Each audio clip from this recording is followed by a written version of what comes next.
Palisade Radio is brought to you by First Majestic Silver Corp., one of the world's purest and fastest growing silver mining companies. Welcome back to another episode of Palisade Radio. This is your host, Colin Cattell. Delighted to have Mr. Eric Sprott back on the program. We had him on about 2 years ago. He's, of course, the chairman, founder, and largest shareholder of Sprott, Inc. Eric, welcome back to the program. Hey, Colin. Very happy to be here. I'd like to start off with a brief reminder for audience members about the upcoming Sprott Natural Resource Symposium in Vancouver, coming July 26th until the 29th. Palisade Global will be in attendance, and I urge all of our listeners to come out and enjoy some great networking and absorb all the information that will be presented there. Eric, let's start out and not beat around the bush here. 2016 has been pretty exciting so far for gold investors. How would you rate the beginning of this bull market thus far? It's almost laughable. I could almost say it's been a good decade based on the first 6 months performance. I mean, the average gold stock's up something like 160% here. And I was reflecting on, me being on your show 2 years ago, kind of wondering what I would have been saying at the time. I've probably said, I can't believe how cheap some of these gold mining stocks are. It's going to be a great opportunity here. Price of gold should be going up, and the return we're all going to make is going to be spectacular, which is the same theme I had, of course, all for 15, and I have even today. It's been stunning what's happened to the gold shares. It's been stunning what's happened to gold and also silver. I've always thought that silver would outperform gold by a dramatic margin. It looks like that might play out here. So, I mean, we've had the best of all worlds. There's only one thing we're missing, and that is sort of a bank failure, because that's truly what should make people go to gold.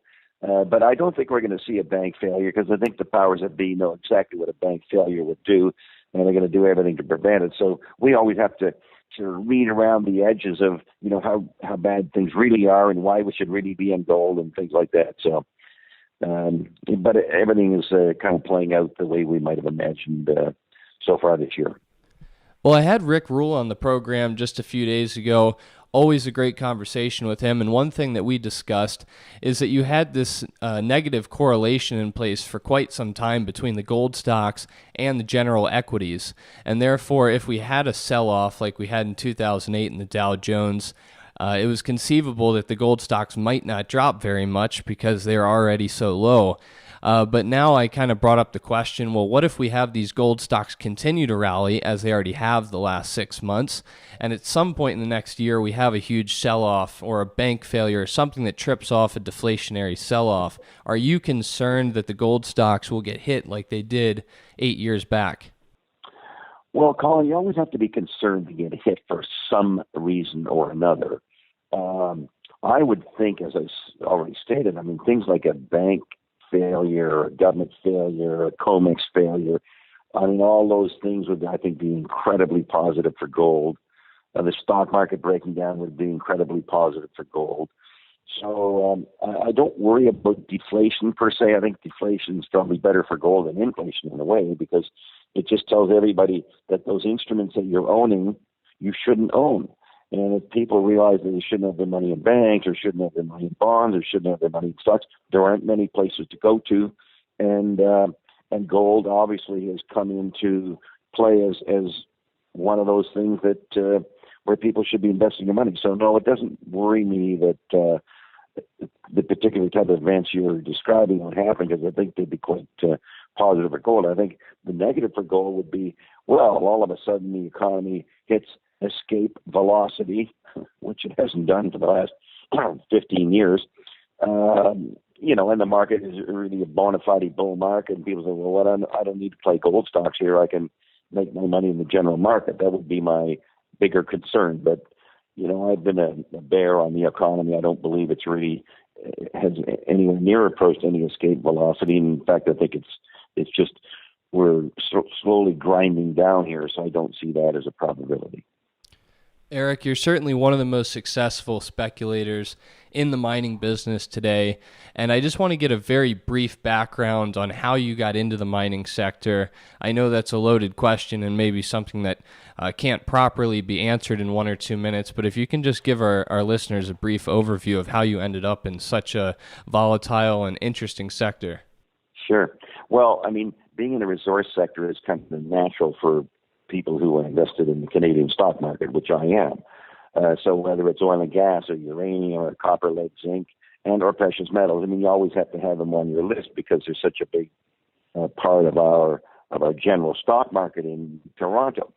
But specifically in terms of getting involved in precious metals, the really important time for me was in 2000 when I realized, oh boy, this NASDAQ's going to crash here. I'm a long-only fund manager. What am I going to do to protect my long-only investors? And I thought, well, I got to get into gold stocks, and I got to open up a hedge fund so at least I can be short the market. And it was that, desire to protect the positions that got me into precious metals. I realized that in a bear market, there's only one thing that works, and that's gold and silver and the shares.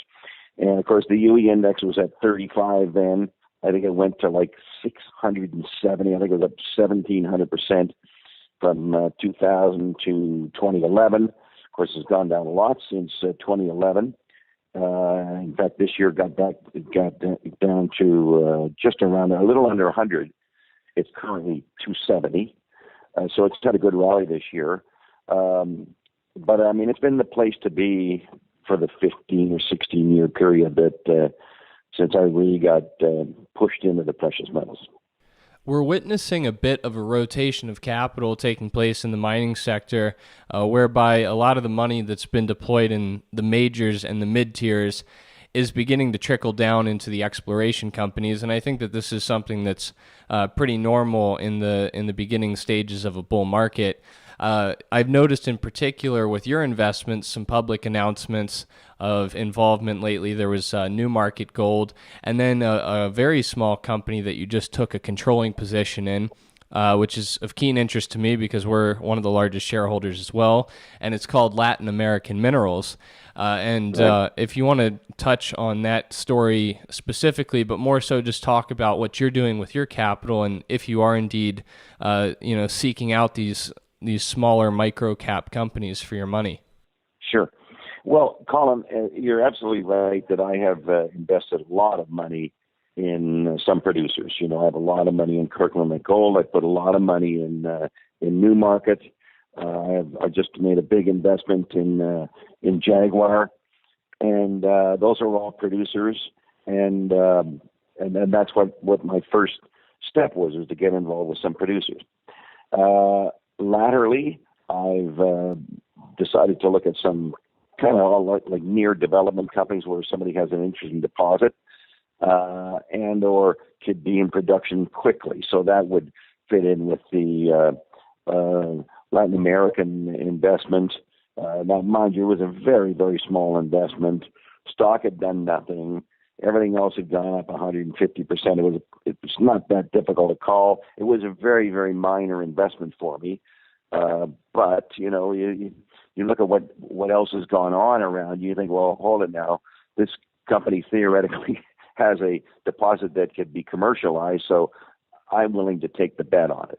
And if I had a theme today about what I'm presently doing, I am looking for exploration plays. I'm looking for places where somebody could find something big or has found something big, or the market doesn't realize how big it is, or it's a modest size, but there's lots of prospects for it's getting significantly larger.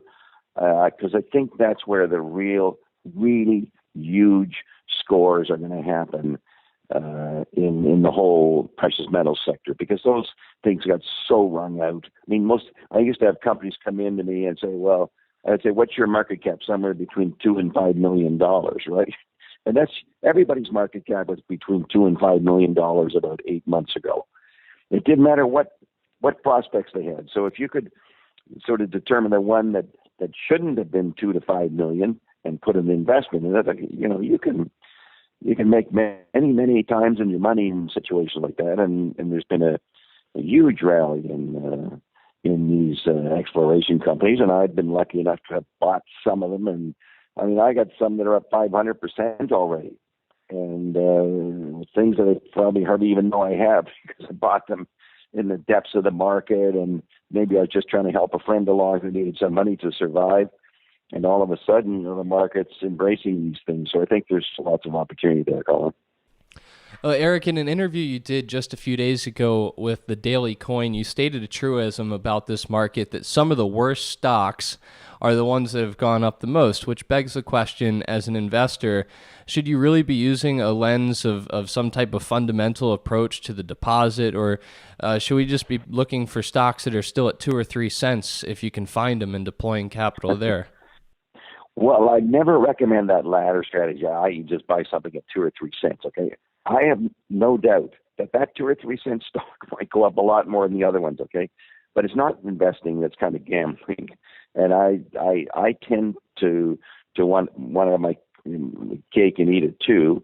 And so in that sense, if I can figure out that this company is worth a lot more than the market's paying, or its prospects are a lot brighter than the market's seeing, I think it gives you an extra advantage to make an outsized return. So I'm not just buying something pennies on the dollar because it's trading pennies on the dollar. I want to look at the underlying asset and try to figure out, what are the prospects that this could become quite a significant play where, something's trading at $5 million, and for example, at a $2,000 stock price, it might be $100 million or $200 million. Well, that's a pretty good return, in that kind of environment. And of course, I do think gold will go to 2,000. I think silver will hit a new high. So there's lots of things that people can look at to still purchase. I've been just last week bought another tranche of Exelon, which had already I think quadrupled or tripled, and I bought more at triple the price because I don't think the market's adjusted to the price of silver being $20. When you look at how much can they make at $20? It was stunningly different than 16 and 17. So I think it was probably still might be trading less than 4 times cash flow. So why wouldn't I pay this price? So I still think there's opportunities like that if you want to do the research, and by going to company's presentation, and quite often they lay out tables of how much you're going to make at this price of silver or that price of gold, and you can do your own analysis of how inexpensive it is. So I would encourage people to do that because I think there's still lots of inexpensive opportunities in the precious metals area. And most of them, of course, are not the big companies. There are smaller companies that are kind of ignored. But it's never bothered me owning smaller companies because, they all produce the same thing, gold and silver. And sooner or later, they're all going to trade at an equivalent value to each other. I know it's early stages in this bull market, but have you given much thought to price targets in terms of where gold, silver, the HUI might go? And I ask that question because there's that old story that you make 17, 20, 100, 200 times your money in this business, and then you can go right over the cliff if you don't get your money out. And it's something I'm afraid of, and a lot of investors are afraid of, that how do you know when to start taking money off the table? That's a tough question. It's an even tougher question in the things we invest in, and I'll tell you why. Because, for example, when silver broke in 2011, it was all orchestrated. So you could be sitting there like I was, and you're analyzing all the fundamentals. Oh, it's going to break out, it's going to go to new high. There's lots of demand for silver. There's a shortage of silver. Somebody orchestrated a raid. It was so documentable as to be ridiculous, okay? And the same thing in 13 with gold going down. It was so orchestrated. And so you never know. How are you going to know, when you're about to get clobbered? You're not, because the fundamentals have actually been astounding for the last 15 or 16 years. But the markets were coerced by people that wanted gold and silver to do certain things, who had more power than those of us investing in them, more money. And more determination. So that's a very difficult thing to answer because I'm kind of hoping that the central banks have lost their power here, okay? And that the commercial banks who are short gold and silver have lost their power. And that gold and silver can do what they always should have done, which is to be considerably higher than here. So, for example, for me to imagine silver north of 50, that's a layup. For me to imagine gold going over 2,000 in today's environment should have happened long ago. So, yeah, I think all those things are going to happen. And sometimes I would encourage people, okay, well, why don't you go look at a silver stock and put in 50 and see what it's worth, or put in 2,000 for gold stock and let's see what it's worth. And then you'll understand why these stocks are rallying so fast here. I mean, it's pretty stunning that we've had a 170% rally in less than 6 months. But that's because the opportunity is so massive. So I still think there's going to be lots of upside. I to answer your question, I don't know when. I don't know when it's going to break. And one of the things I believe is that, yes, the commercials can win the odd day, but they're not winning much anymore. I mean, yes, they have these beat downs like last Friday. We get this phony jobs report that beat down gold $20, rallies right back up again. Silver rallies right back up again. We have a bit of a beat down here today with probably a phony retail sales report. I haven't had a chance to review it yet. But they knocked gold down by $7 right at the opening. It'll be real interesting to me to see whether, that we can recoup that gain, because it would be very analogous to what happened last Friday. So there's always an attempt to beat it down, but ultimately, when the stock market opens and people can buy the GLD and the PHYS and the PSLV, and then of course it tends to turn things around, because those funds got to go out and buy gold, and so the paper guys have a tough time when the market's open, because then you get some real buying coming, real physical buying. It's the physical buying that's been winning the day here. So I hope we just continue on upwards here, and I think we're going to have a long bull market, and we'll be shocked. I mean, if we talk 5 or 10 years from now, we might be shocked looking back at what opportunities lay in front of us at the time. Well, the market's just opened. I know your time is limited here. I just have a couple additional brief questions. First one, how does this compare to the bull markets of the past in the beginning stages, for those of us who haven't been around or can't recall? Yeah. Well, I mean, I was right there at the bottom of 2000. I was a very, very aggressive buyer. I was a hedge fund and equity fund manager at the time. I sort of, at the time, gold bottomed around 255. I took the attitude in investing, well, what will these stocks be like when gold gets to 400? And it seems like a pretty small thing now, but of course it was a 60% move. And that was a very winning strategy, because, as you know, gold got up to 1,900, so it paid off way more than I could ever have imagined. And it's sort of interesting even to look back and realize that gold moved up by 600%. 600%. And when I say or suggest that gold might go to 2,000, I mean, that's a 50% move from here. Well, what's 50% when you've seen rallies of 600%? I mean, it's no, and when you look at the environment that we're in, the financial Ponzi scheme we have going on, I mean, 2,000 to me should be awful easy. And in most bull markets, when they get going, I mean, the returns are out of sight. I think they average something like 500%. So we're maybe a third of the way through. If it's just a normal bull market, we might be 1/10 the way through. If it's a super bull market, it could even be bigger than that. So we'll just have to stand by and see how big it can get. But I think there's going to be lots left here. Well, Eric, it's funny you mentioned the idea of what these gold stocks would be like when gold hit $400 an ounce. I remember my father promising my mother a trip to Europe when gold hit $400 per ounce back in 2001 or 2002, and to think that now we're talking about what's going to happen when gold hits $1,400 an ounce or $2,000. It's remarkable how different it is. I'm gonna end with just one last question for you. Are there any other metals besides the precious metals that you're deploying capital into? What about uranium in particular? Well, I have not been deploying capital in other metals. I've certainly done so in my career on many occasions. But my overarching concern is that the financial system is vulnerable, that we could have a breakdown, although the breakdown may not. I think the central banks will probably prevent the breakdown that should have happened long ago, of course. And so in that sense, if they keep just propping it up, instead of a breakdown, probably what you'll get is some kind of hyperinflation, which can work for other metals too, by the way. It could be quite stunning for other metals. But of course, the primary winners in that are the precious metals. So I tended to focus my time on that. I think the rewards are greater.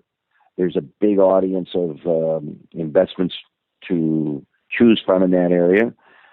So I haven't really veered off track. I've stayed with the precious metals, even though I've been somewhat surprised at the strength in other physical commodities. It may be that the physical commodities are saying, hey, you're going to get money printing here, and physical will be better than paper. I mean, that's sort of what I'm reading into that.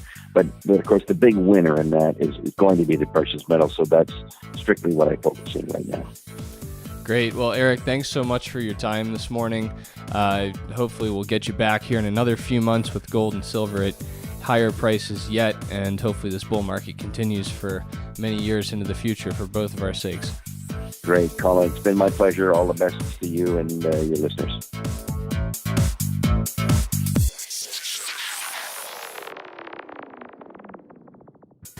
Think you understand the junior mining sector, and you think that the participants in the mining sector, junior mining sector, are good people and kind people, hit the bid.